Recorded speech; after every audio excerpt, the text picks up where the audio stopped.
Able to score 340 out of 360। Bio थोड़ा सा भी कहीं भी वीक है, तुम नहीं कर पाते हो कुछ भी, तो वो तुम्हें काफ़ी हेल्प करेगा। Hi guys, it's me Khushi. Welcome और welcome back to my YouTube channel. If you guys are new here then do subscribe. Okay guys, so जो भी नए हैं, let me introduce myself first. I am Khushi and I am a second year student at Delhi University Lady Irwin College, doing my graduation in BSc Home Science Honours.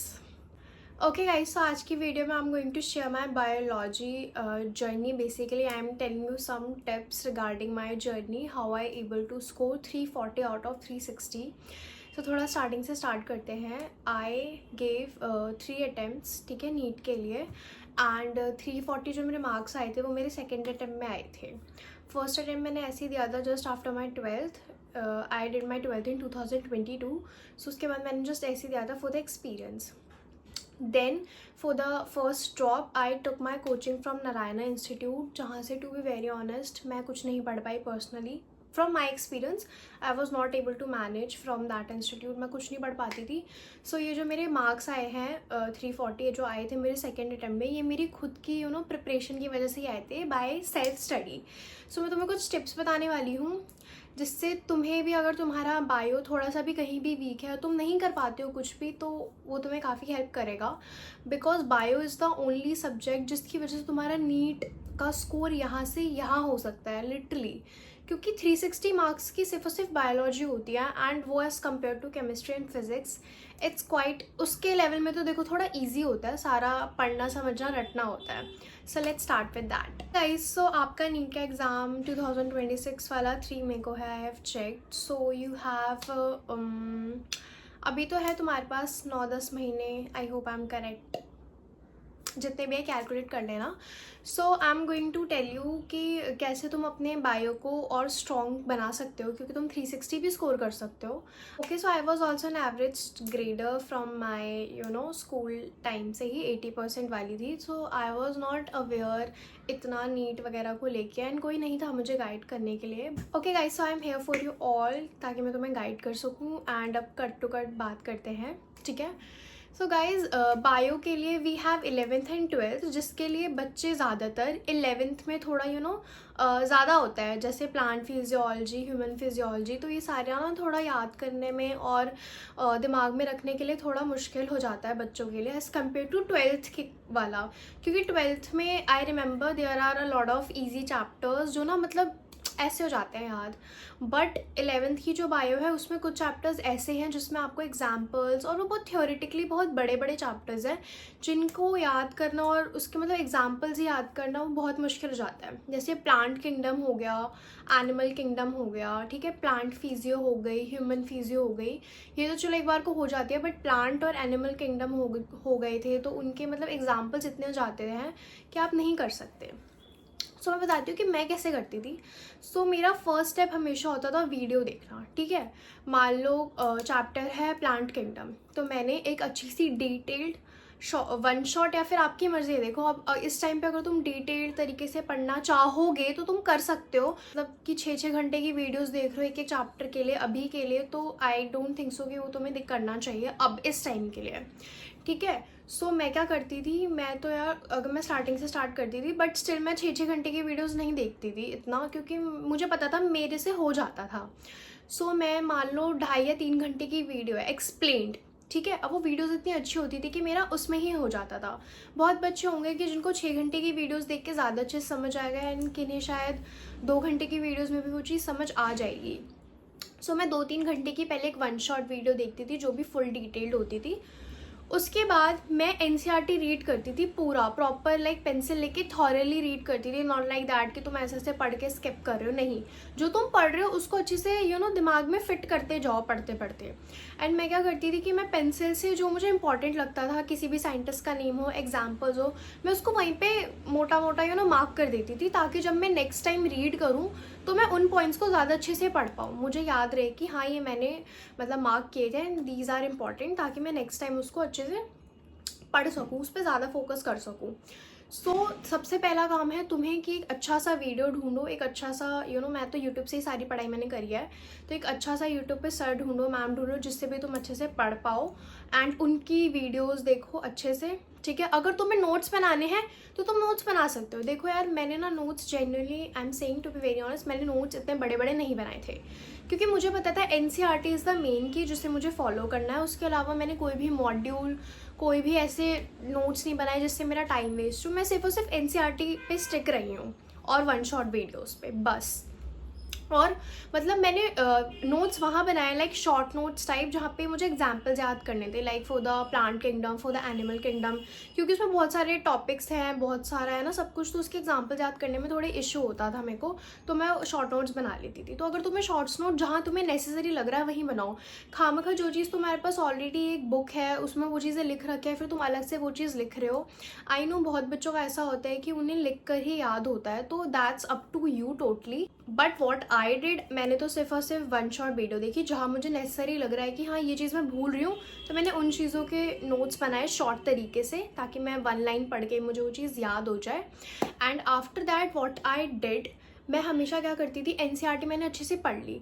अब मेरे पास 2 books थी जिन्हें मैंने follow करा है। मैंने कोई 75 मॉड्यूल सॉल्व नहीं करे, मैंने कोई भी मुझे मेरे इंस्टीट्यूट से जो मॉड्यूल्स मिलते थे मैंने कुछ सॉल्व नहीं करा, टू बी वेरी ऑनेस्ट, ना मैंने पढ़ा, क्योंकि उनकी लैंग्वेज और बुक की लैंग्वेज प्लस क्वेश्चंस जो मॉड्यूल के होते थे वो बहुत अनदर लेवल होते थे, जो शायद आपका कॉन्फिडेंस ना थोड़ा कम कर दें। एंड बायोलॉजी में देखो, मैंने 3 बार एग्जाम दिया है, मुझे पता है कि क्वेश्चंस रिपीट होते हैं।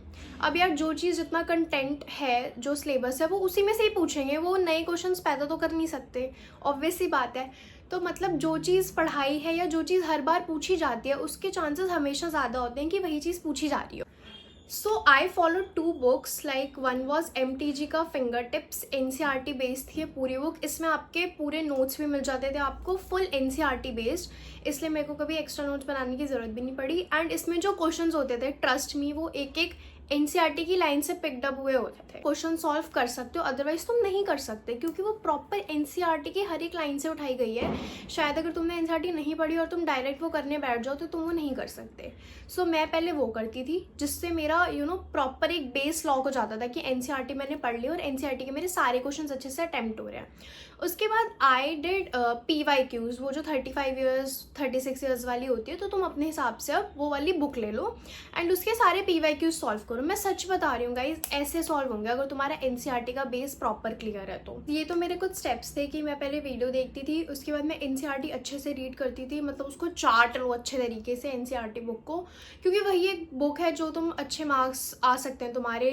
फालतू की मॉड्यूल्स देखोगे, फालतू के नोट्स बनाने बैठोगे तो वो सब टाइम टेकिंग है, बाकी मर्जी तुम्हारी है। मैंने तो सिर्फ और सिर्फ NCERT फॉलो करी, अच्छे तरीके से उसको रीड किया, और उसके बाद MTG फिंगर टिप्स आती थी, वो मैंने प्रॉपर सॉल्व करी है।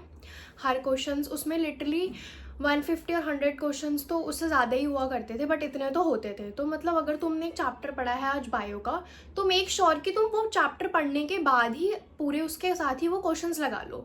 एंड जो तुमसे नहीं हो रहा है, जो तुम्हें मुश्किल लग रहा है, just make a circle around that question, and उसको फिर मतलब बाद में जब तुम रिवाइज करने बैठोगे, so it will be easier for you to see कि तुम्हें कौन से कहाँ पे कॉन्सेप्ट तुम्हारा क्लियर नहीं है। तो मैं करती थी, एंड ट्रस्ट में गाइस, PYQs इतने अच्छे तरीके से आपके सॉल्व हो जाएंगे अगर आपने NCERT अच्छे से एकदम चार्ट ली हो, तो कसम से बता रही हूँ मैं तुम्हें।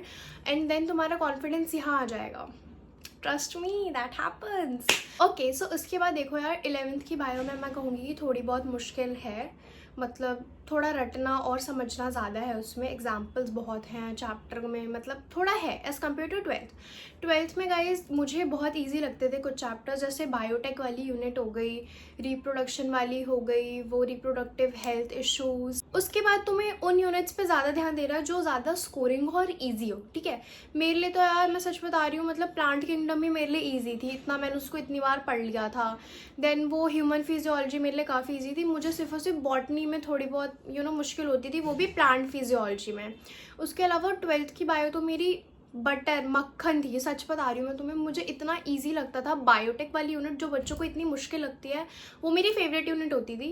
एंड उसके लिए मतलब मैंने कोई बड़े बड़े नोट्स नहीं बनाए, मैंने सिर्फ और सिर्फ NCERT पढ़ी है, वन शॉट लेक्चर्स सुना है, एंड जस्ट अपनी वो प्रैक्टिस करिए। अगर तुम सुनते जा रहे हो, पढ़ते जा रहे हो और तुम प्रैक्टिस ही नहीं कर रहे, तो फिर वो तुम्हारा कुछ नहीं है। अगर तुम्हें ये लगता है कि तुम बस पढ़ लोगे और तुम्हारे दिमाग में वो चीज़ फिट हो जाएगी, तो नहीं भाई, बहुत सारे चैप्टर्स होते हैं, तुम्हें फिजिक्स केमिस्ट्री भी करनी है, बट बायो पे तुम्हें अच्छे तरीके से प्रैक्टिस उसमें भी करनी पड़ेगी। ये नहीं कि बायो इज अ थ्योरी वाला सब्जेक्ट तो तुम उसको जस्ट पढ़ लोगे एंड तुम्हें सब याद हो गया। नहीं, वो पढ़ने के बाद तुम 2 घंटे बाद वो चीज़ रिमाइंड करना तुम्हें नहीं आती होगी।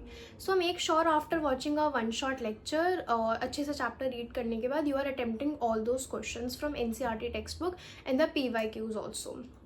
तभी तुम उस चीज़ को, एक चैप्टर को टिक कंसिडर कर सकते हो, जो मैं करती थी। उसके बाद 12th की बायो के लिए भी मैंने ऐसे ही किया है। And for the revision I am gonna tell you कि मैं रिवाइज़ कैसे करती थी। रिवाइज़ के लिए ना, मैं सच बता रही हूँ, एक चैनल था, आई डोंट रिमेंबर वेल, मैं उसको डिस्क्रिप्शन बॉक्स में डाल दूँगी। उसके ना लाइक, वो सच बता रही हूँ, वो सर जो थे वो 10 मिनट्स में पूरा चैप्टर रिवाइज़ करवा देते थे। एंड वो इतना ईजी एंड फीजिबल लगता था याद और रिवाइज़ करने के लिए। मैं वो करा करती थी फटाफट से, जो चैप्टर्स मुझे अच्छे से आते हैं, जस्ट मुझे देखना है। उसके बाद NCERT जब तुम्हें टाइम मिले, मैं तब पढ़ती थी। एटलीस्ट मैंने NCERT 3 बार तो पढ़ी होगी पूरी 11th एंड 12th की। ऑफ कोर्स, मतलब ये उस अटेम्प्ट में बता रही हूँ, टोटल में नहीं बता रही 3 साल में। तब तो मैंने 4 बार, शायद 4-5 बार तो पढ़ी होगी, सच बता रही हूँ मैं तुम्हें, नॉट गोना लाए, झूठ बोल के क्या ही होगा मुझे, खैर। बट हाँ, इतनी बार। बाकी तो देखो तुम्हारी क्षमता पे है, तुम्हें कितनी बार पढ़नी है, जितनी बार पढ़ोगे उतना तुम्हारे लिए अच्छा, तुम्हारे उतने कॉन्सेप्ट्स क्लियर रहेंगे। वरना इतनी, मतलब जो चैप्टर्स मुझे अच्छे से आते थे, मैं बस उनका वन शॉट, कोई मतलब 1 घंटे का कोई रिविजन वाला one shot for the revision time, मैंने वो देख लिया अच्छे तरीके से। एंड एक चीज़ और, मैं जब भी फ्री बैठती थी, मान लो मैं खाना खा रही हूँ, तो मैं MCQ सॉल्व करती थी फ्रॉम द वीडियोज़ होती है ना, सर वगैरह बहुत डालते हैं, सर मैम अनअकैडमी के भी होंगे, और PW का पता नहीं, पर मैं अनअकैडमी में मैम होती थी, I don't remember her name, Garima ma'am, I don't remember, Ritu Rattewal ma'am भी थी, और एक मैम और थी, मुझे याद नहीं आ रहा। तो वो लाइक MCQ सॉल्व करवाती थी, और भी आपको ऐसे MCQs वाले मिल जाएंगे। एक सर भी थे, Vipin sir, I don't remember इनका भी पूरा नाम, बट वो भी लाइक 1000 MCQs की सीरीज़ डाला करते थे। तो जब भी मैं खाना खा रही हूँ, मैं कुछ भी काम कर रही हूँ, तो मैंने जस्ट वो वीडियो चला ली, एंड वो साथ साथ मेरी रिविजन होती जा रही है। मतलब टाइम वेस्ट नहीं करना, तुम्हें जब जिस चीज़ का टाइम मिले तुम वो कर लो। रात में तुम मानोगे नहीं, मैं सोने से पहले भी 1 घंटा जो मैंने पूरे दिन में पढ़ा है, मैं उसको रिवाइज़ करती थी। अगर मेरा नहीं मन कर रहा है उठ के बैठ के सॉल्व करने का, क्योंकि कभी कभी यार रोना आता है, तुम्हें इतना नहीं पढ़ा जाता, तो मैं क्या करती थी, जस्ट वीडियो चला ली एंड वीडियो में रिवाइज़ कर रही हूँ अपना। वो क्वेश्चन पूछा उन्होंने, वो टाइम देते हैं 5 सेकेंड का, अपना सोच लो क्या है, एंड देन उस हिसाब से पढ़ो। आधी तो तुम्हें इससे ही अपनी प्रिपरेशन पता चल जाएगी कि तुम कहाँ स्टैंड कर रहे हो। सो गाइज, इतना मुश्किल नहीं है, you can also do it. And if you want my physics and chemistry वाला भी, वैसे तो देखो फिजिक्स मेरी इतनी अच्छी थी नहीं, ना ही chemistry, but experience matters a lot, no doubt. तो इससे शायद तुम्हें थोड़ी बहुत हेल्प मिले, because I have already posted 2 to 3 videos about NEET, वो भी तुम जाके देख सकते हो, क्योंकि उस पर I got a very good response, so I wanted to make this video, ताकि इससे तुम्हें हेल्प हो। उसमें भी मुझे काफ़ी अच्छे रिस्पॉन्सेज आए थे, and that video help a lot of students, people. So yeah, if you want any help regarding any of subject और कुछ भी तुम्हें पूछना हो, so you can ask me in comment section. And अगर तुम चाहोगे कि मैं और वीडियोस पोस्ट करूँ फिजिक्स एंड केमिस्ट्री का भी, अपना एक्सपीरियंस बताऊँ या फिर कुछ भी बताऊँ रिगार्डिंग टू नीट, तो तुम मुझे बता सकते हो। So yeah guys, I hope this video help you, and don't forget to subscribe. Okay bye, मिलते हैं नेक्स्ट वीडियो में।